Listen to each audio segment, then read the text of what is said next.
Isipin, sa isang bansa kung saan ang Toyota ay palaging kilala para sa kanyang malalaking kotse at mahusay na tatak.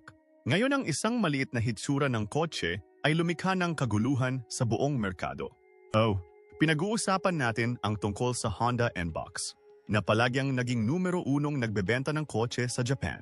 Dapat mong ipagpalagay na ang panahon ng Toyota ay malapit ng magtapos ngayon? Ano ang meron sa maliit na parang kahon na kotseng ito na nanalo sa puso ng mga tao at naglagay ng isang higanting kumpanya tulad ng Toyota sa likod ng paa? At iyan ni pinakamalaking tanong, anong teknolohiya ang ginamit dito na nagpapaiba at napaka-espesyal sa ibang mga kotse?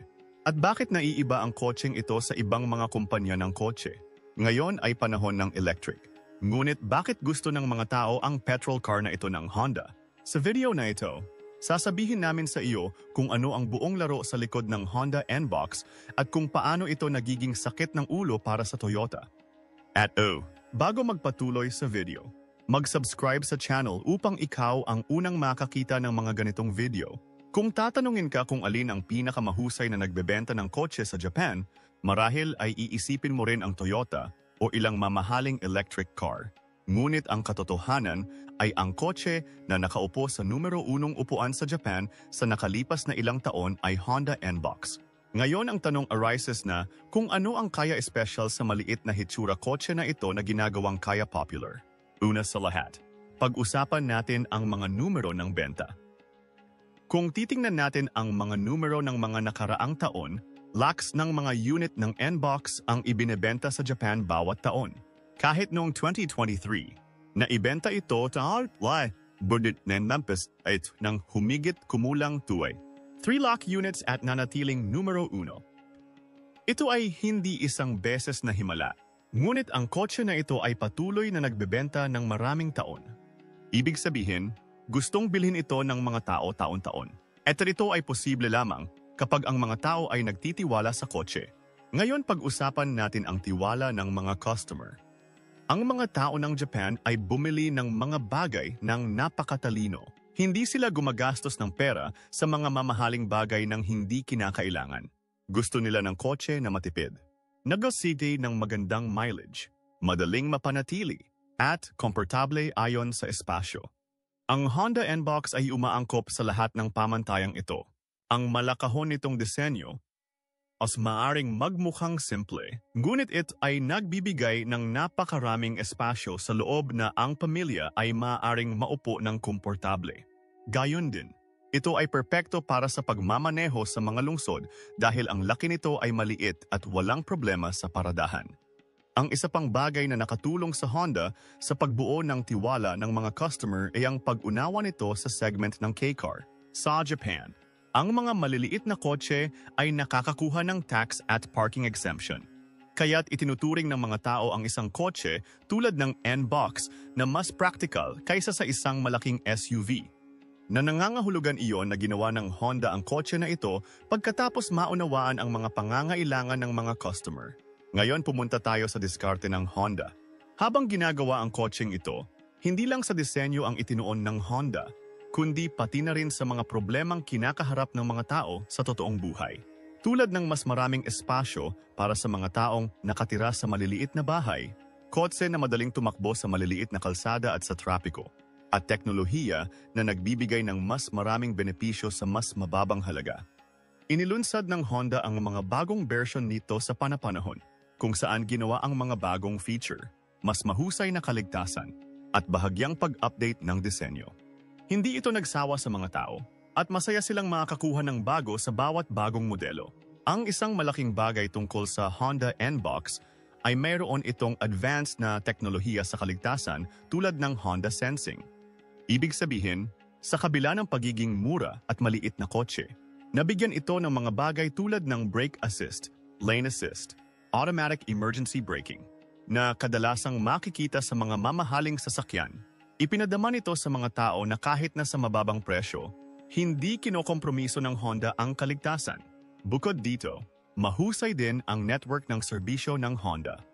Alam ng mga tao na kahit na masira ang sasakyan, madaling makukuha ang serbisyo at hindi rin ito masyadong mahal.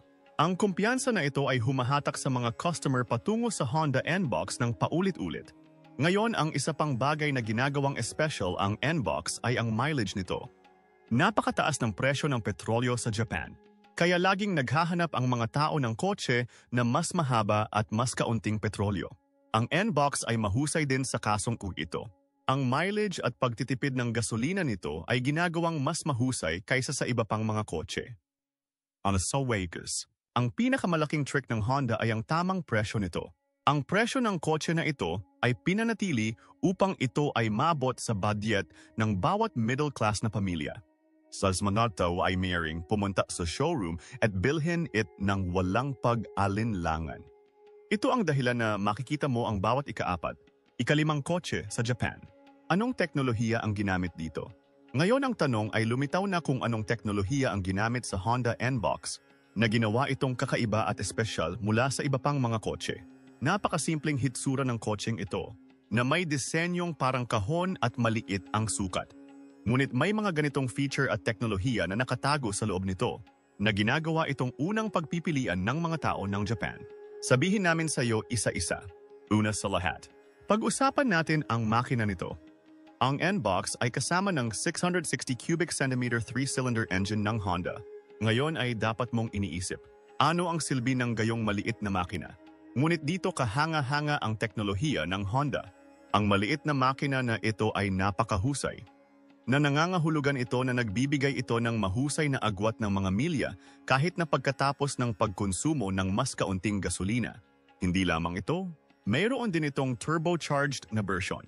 Kaya ito ay mabuti din para sa mga nais ng kaunti pang kapangyarihan. Ibig sabihin, napanatili ng Honda ang balanse dito. Maganda ang mileage at decente rin ang performance. Ngayon kasama ang makina, ginagawa din itong espesyal ng CVT gearbox nito. Ang ibig sabihin ng CVT ay patuloy na variable transmission. Sa madaling salita, ito ay isang sistema ng gear kung saan hindi mo mararamdaman ang paglipat ng gear. Ang kotse ay tumatakbo ng maayos at walang abala sa paulit-ulit na pagpapalit ng mga gears sa trapiko sa lungsod. Maraming tao ang nagbibigay ng dahilan na ito na sa tingin nila ay napakadali at komportable sa pagmamaneho ng N-Box. Bukod dito, ginagamit din ang teknolohiya ng Earth Dreams ng Honda sa N-Box. Ginagawa ng teknolohiyang ito ang makina na mas magaan, mas malakas, at mas matipid sa gasolina. Sa isang bansa tulad ng Japan, kung saan mahal ang gasolina at ang mga tao ay nagbibigay ng malaking kahalagahan sa mileage, ang teknolohiyang ito ay lubhang kapaki-pakinabang. Ngayon pag-usapan natin ang teknolohiyang pangkaligtasan nito. Nagbigay ang Honda ng teknolohiyang tinatawag na Honda Sensing sa kotseng ito. Ngayon iisipin mo, ano ito? Sa totoo lang, ito ba isang kompletong paket o kaligtasan na kinabibilangan ng maraming mga advanced na tampok. Halimbawa, Collision Mitigation Braking System, CMBS. Ibig sabihin kapag may biglang huminto sa harap mo at hindi mo inilapat ang preno, ito mismo ang nag-apply ng preno, Lane Keeping Assist System. Kung lalabas ka sa lane, inaalertuhan ka nito at pinapanatili ang kotse sa kanang lane sa pamamagitan ng bahagyang pagpihit sa manibela. Adaptive Cruise Control. Sa isang mahabang kalsada, ang kotse ay patuloy na nag-ayos ng sarili ayon sa bilis ng kotse sa harap nito. Pagbabawas ng pag-alis sa daan. Kung ang kotse ay nagsimulang umalis sa kalsada, pagkatapos ay inaalertuhan ka nito. Ang lahat ng mga tampok na ito ay mas maaga na magagamit lamang sa malalaki at mamahaling mga kotse. Ngunit ibinigay ng Honda ang mga ito sa isang mura at maliit na kotse tulad din ng N-Box. Ito ang dahilan kung bakit itinuturing ito ng mga tao na napakaligtas at maaasahan. Ang Honda N-Box ay may isa pang kamangha-manghang bagay, ang Magic Seat technology nito. Dahil sa teknolohiyang ito, ang mga upuan sa likuran nito ay maaaring matiklop at magamit sa maraming paraan. Ayon ay, kung gusto mong magtabi ng mas maraming bagahe, pagkatapos ay tiklupin ang mga upuan. Kahit na gusto mong magtabi ng mahahabang bagay, maaari mong itupi ang mga upuan sa ibang paraan. Ang iyong nababaluktot at matalinong interior ay makikita sa napakakaunting mga kotse. Ang isa pang malaking tampok ng N-Box ay ang cabin at design technology nito sa loob. Sa kabila ng pagkakaroon ng parang kahon na disenyo, kinokontrol ng Honda ang NV.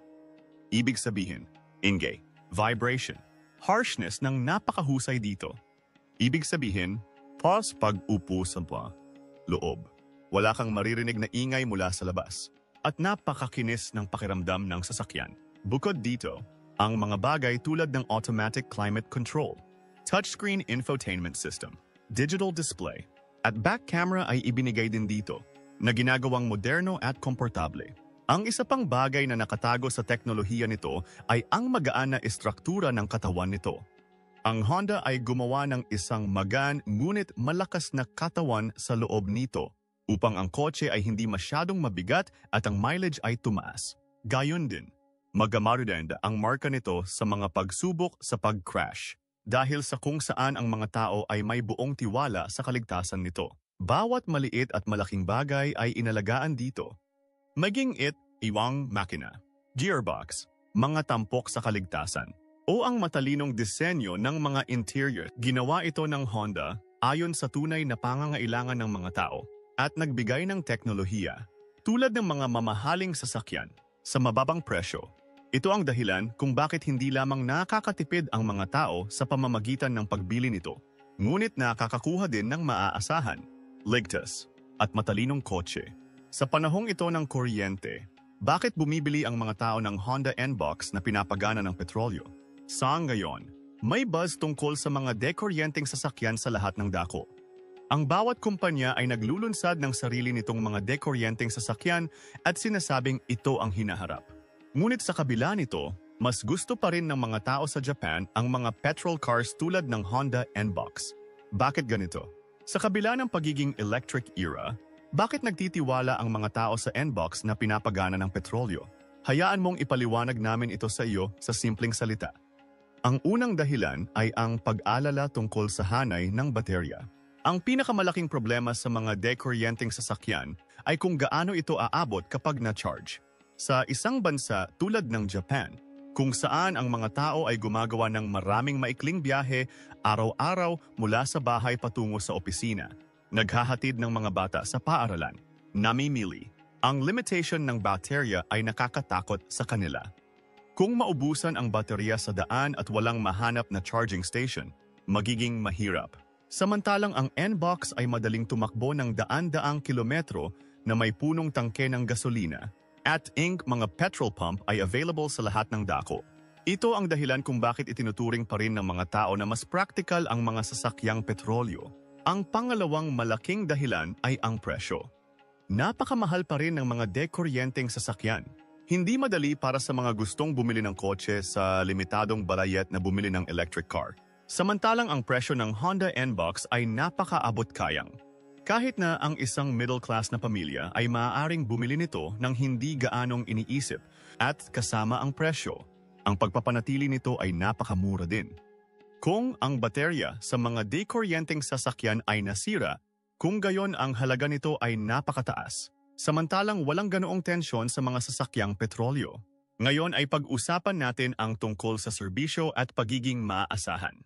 Ang network ng serbisyo ng Honda ay nakakalat sa buong Japan. Alam ng mga tao na kahit na may anumang problema sa sasakyan, ang serbisyo ay madaling makukuha kahit saan at hindi ito magiging masyadong mahal. Samantalang ang network para sa serbisyo sa mga dekuryenteng sasakyan ay hindi pa handa. Anong teknolohiya ng baterya at dekuryenteng motors ay bago rin. At hindi lahat ng mekaniko ay maaring ayusin ito. Ito ang dahilan kung bakit itinuturing ng mga tao na mas maaasahan ang lumang petrol engine. Ang isa pang malaking katangian ng N-Box ay napakatipid sa gasolina. Nangangahulugan ito na nagbibigay ito ng mas maraming mileage kahit na may mas kaunting gasolina. Sabi ng mga tao, kung maganda ang mileage at walang tension sa petrolyo, ano ang pakinabang ng pagbili ng electric car? Ginamit ng Honda ang teknolohiyang Earth Dreams nito sa N-Box dahil sa kung saan mahusay ang mileage at performance ng makina nito. Ang isa pang argumento ng mga tao ay ang mga dekuryenteng sasakyan ay hindi pa ganap na nasusuri. Tulad ng ilang taon ang tatagal ng baterya, paano ang magiging pagganap sa malamig na panahon? Gaano katagal bago mag-charge? Samantalang ang sistema ng mga sasakyang petrolyo ay ginagamit sa loob ng maraming taon at alam ng lahat kung paano ito gumaganap. Ang mga tao ay may higit na tiwala sa isang modelo tulad ng Honda N-Box. Dahil ito ay nasa merkado sa loob ng maraming taon at ang mga record nito ay nasa harap ng lahat.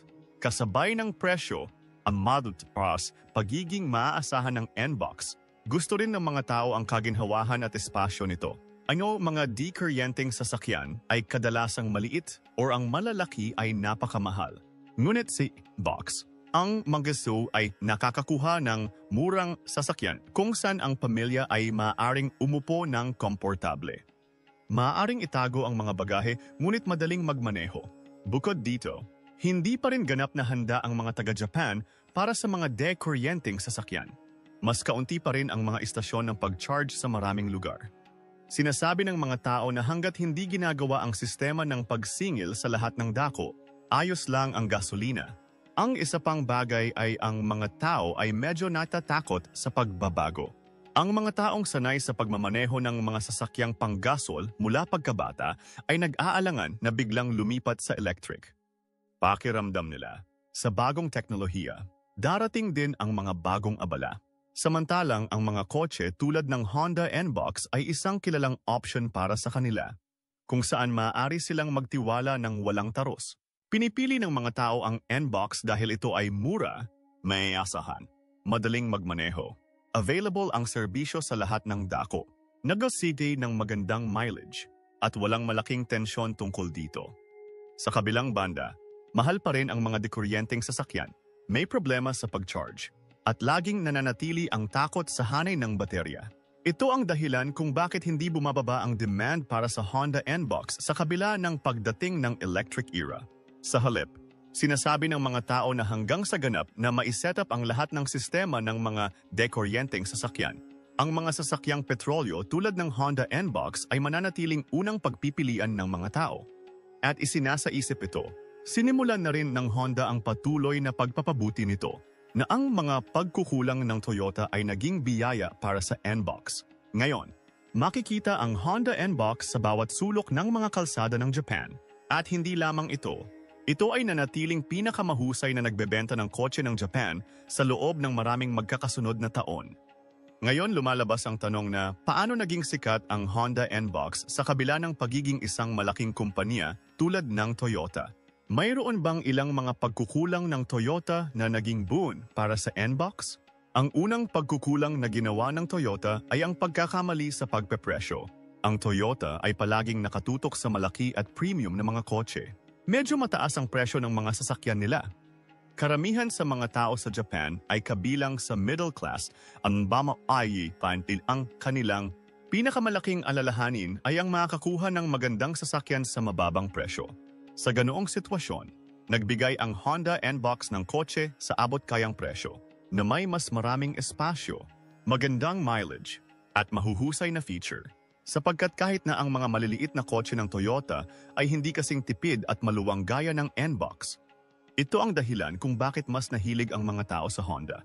Ang pangalawang pagkukulang ay ang electric focus ng Toyota. Sa nakalipas na ilang taon, nagsimulang tumuon ang Toyota sa mga electric at hybrid na sasakyan. Naisip nila na ang mga tao ay malapit ng lumipat sa electric. Ngunit ang katotohanan ay ang mga tao ng Japan ay hindi pa handa na ganap na gumamit ng mga dekuryenteng sasakyan.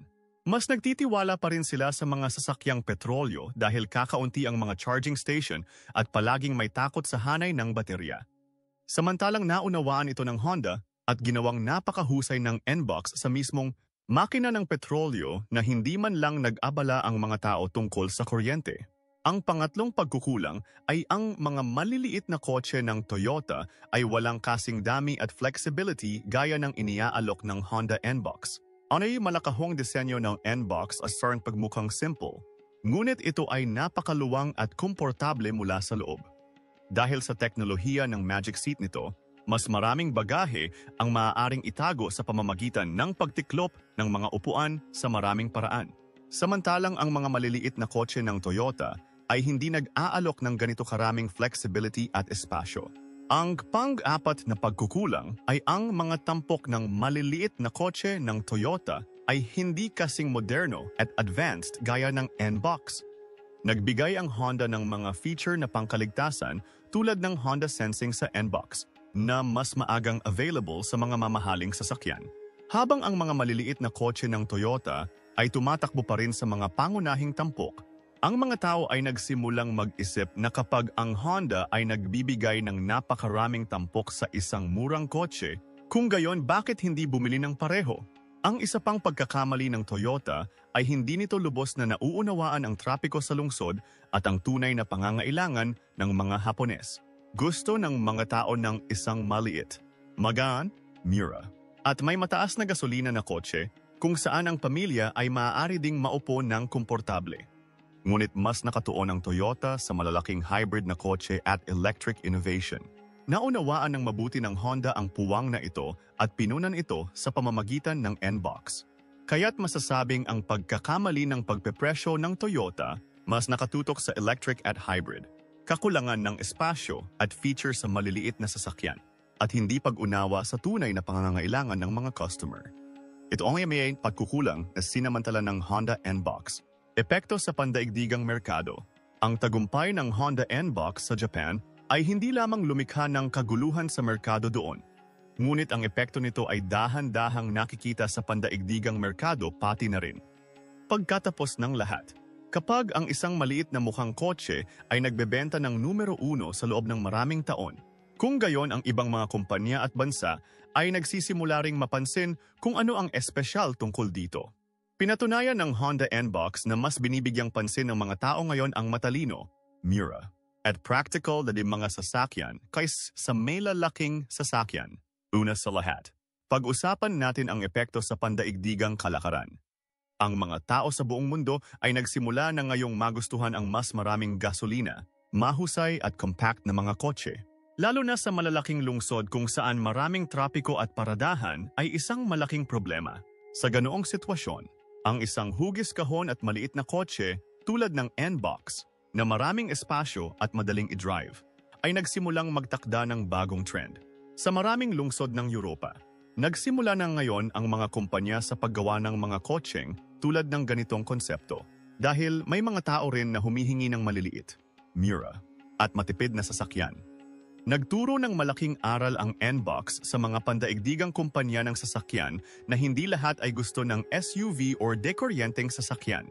Gusto pa rin ng maraming tao ng kotse na pasok sa budget, may murang serbisyo, nag-city ng magandang mileage, at angkop para sa lungsod. Ito ang dahilan kung bakit nagsimulang magtrabaho ang mga kumpanya sa maraming merkado ng Europe at Asia sa mga disenyo tulad ng maliliit na K-cars. Ang pangalawang bagay na nakakaapekto sa pandaigdigang merkado ay ang presyon ng presyo. Nang makita ang abot-kayang presyo ng N-Box, tumaas ang pressure sa ibang mga kumpanya na gumawa din ng mga naturang sasakyan na nagbibigay ng mas maraming pasilidad sa mas mababang presyo. Lalo na sa mga umuusbong na bansa tulad ng India, Indonesia, Pilipinas, naghahanap pa rin ng murang sasakyan ang mga tao.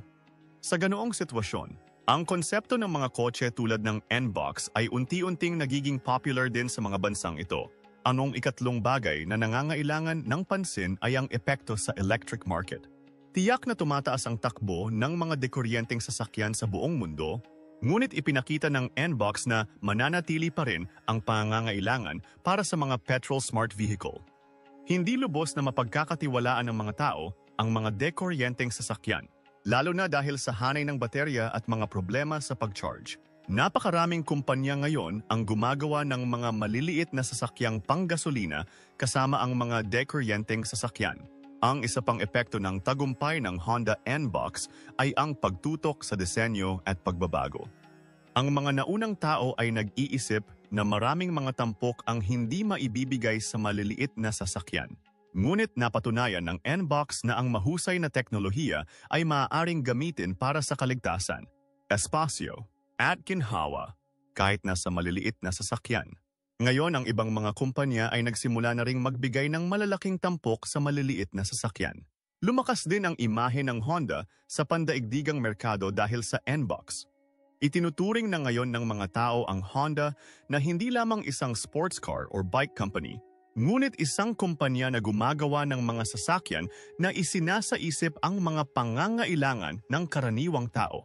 Napataas nito ang halaga ng tatak ng Honda sa buong mundo. Ang epekto nito ay nakita rin sa malalaking pamilihan tulad ng Amerika at Europa. Doon din nagsimulang magtanong ang mga tao kung mas praktikal ang maliliit na sasakyang hugis kahon. Ang mga tao sa Amerika ay nabaliw sa mga SUV hanggang ngayon. Ngunit ang pagtaas ng mga presyo at mga gastusin sa petrolyo ay nagpilit sa mga tao doon na mag-isip. Ngayon ang takbo ng mga microcar at compact na sasakyan ay nagsisimula na rin doon. Ang mga sasakyan tulad ng N-Box ay nag-promote ng isa pang bagay sa pandaigdigang merkado, ekonomiya at kapaligirang pag-iisip. Sinimulan na ng mga tao ang mas matipid sa gasolina at magaan na sasakyan. Ito ay hindi lamang nakakabawas sa kanilang mga gastusin, ngunit nakikinabang din sa kapaligiran. At ang pinakamahalagang bagay ay ang demand para sa mga kotse tulad ng N-Box ay napatunayan na hindi lahat ng customer sa merkado ay pareho. Ang mga tao sa bawat bansa ay bumibili ng mga sasakyan ayon sa kanilang iba't ibang pangangailangan. Ayon sa trabaho sa Japan ay maaari ding magtrabaho sa India, Indonesia o Europe. Ang kailangan lang ay tamang oras at tamang presyo. Maraming bagay ang binago ng Honda N-Box sa pandaigdigang merkado. Nagbago ang pag-iisip ng mga tao tungkol sa maliliit na sasakyan. Naging hamon para sa mga kumpanya na balansehin ang presyo at mga feature ay isang naatye. Panatilihing buhay ang demand para sa mga petrol car kahit sa gitna ng mga electric car. Ito ang dahilan kung bakit ngayon maraming malalaking kumpanya ang natututo din mula sa N-Box at nagtatrabaho sa konsepto na magunak mga katulad na kotse. Sa tuwing bumibili ng sasakyan ang mga tao, ang unang dalawang tanong na pumapasok sa kanilang isipan ay, ano ang mileage at hindi ba mabigat ang maintenance? Ang pinakamalaking tampok ng Honda N-Box ay na sinasagot nito ang parehong mga tanong ng tama. Ang pakikipag-usap tungkol sa mileage nito bilang isang maliit na kotse, ito ay napakagaan at isang maliit ngunit mahusay na makina na 660 kubiko sentimetro ay na-install sa loob nito. Ito ang dahilan kung bakit nakakatipid ito ng petrolyo kahit sa trapiko sa lungsod. Sinasabi ng mga tao na ang N-Box ay madaling nagbibigay ng mileage na 20 hanggang 25 kilometro bawat litro. Sa ganoong sitwasyon, sa bansang tulad ng Japan, o kung saan mahal ang petrolyo, itinuturing ng mga tao na malaking ginhawa ito. Ang pakikipag-usap tungkol sa pagpapanatili. Ang kotse na ito ay isang testamento sa kalidad ng Honda. Ang makina nito ay simple at maaasahan. Walang mga elektronikong abala. Walang mabigat na pagpapanatili. Sa isang maliit na serbisyo, ang kotse ay tumatakbo ng maayos sa loob ng maraming taon. Ang mga bahagi nito ay madaling makuha at ang mga sentro ng serbisyo ay naroroon sa bawat lungsod at bayan. Ito ang dahilan kung bakit binibili ito ng mga tao nang walang anumang pag-aalala. Na nangangahulugan ito na ang Honda N-Box ay isang kotse na perpekto para sa pang-araw-araw na paggamit. Tahanan, opisina, palengke, pag-alis ng mga bata sa paaralan, ang perpektong kasama sa lahat. Ngayon ay pag-usapan natin ang tungkol sa pagbabago ng mga kagustuhan ng mga tao sa Japan. Ang mga naunang tao sa Japan ay humahabol sa mga malalaki at mabibigat na sasakyan. Ngunit habang lumiliit ang espasyo sa mga lungsod, tumaas ang trapiko at naging mahal ang gasolina. Nagsimulang magbago ang pag-isip ng magantaw. Ngayon gusto nila ng kotse na madaling maiparada, nag-city ng magandang mileage, at mababa rin ang maintenance. Naunawaan ng Honda N-Box ang pag-iisip na ito ng mga tao at ganap na inangkop ang sarili ayon sa kanilang mga pangangailangan. Ngayon ang mga tao ay gumagawa ng mas praktikal at matalinong mga pagpipilian. Sa halip na tingnan ang hitsura, tinitingnan nila kung aling sasakyan ang makakabawas sa kanilang pang-araw-araw na gastos at mga problema. At ang pag-isip na naging isang biyaya para sa N-Box. Ngayon sa wakas ang pinakamahalagang tanong, ano ang dapat matutunan ng Toyota at iba pang kumpanya mula sa tagumpay ng Honda N-Box? Ang kotseng ito ay nagturo ng aral sa industriya ng sasakyan ng buong mundo na hindi sapat ang bagong teknolohiya at mamahaling feature para makagawa ng kotse. Ang tunay na bagay ay kung ano ang gusto ng customer. Naunawaan ng Honda ang tunay na pangangailangan ng mga Hapones. Isang mura, magaan, may asahan, at matipid na kotse. Habang ang Toyota at maraming iba pang kumpanya ay nakatuon sa malalaking plano at high-tech na mga kotse, kailangan nilang maunawaan na hindi lahat ng customer ay gusto ng malaking kotse. Ang tagumpay ng Honda N-Box ay pinatunayan din na ang mga customer mula sa maliliit na bayan at middle class ay hindi maaaring baliwalain. Para sa mga taong ito, ang isang mura at practical na kotse ay ang tunay na luho. Ngayon, dapat ding isaisip ng ibang mga kumpanya ang pagiging simple at affordability sa kanilang mga modelo. Kaya sa pangkalahatan, masasabing ipinakita ng Honda N-Box na ang mga tao ngayon ay mas matalinong gumagawa ng mga desisyon. Ayaw nila ng show-off. Gusto nila ng wastong paggamit ng kanilang pera. Ito ang dahilan kung bakit nanalo ang N-Box ng milyon-milyong puso at pinilit maging ang isang malaking kumpanya tulad ng Toyota na mag-isip. Kung nagustuhan mo ang impormasyong ito, tiyak na i-like ang video.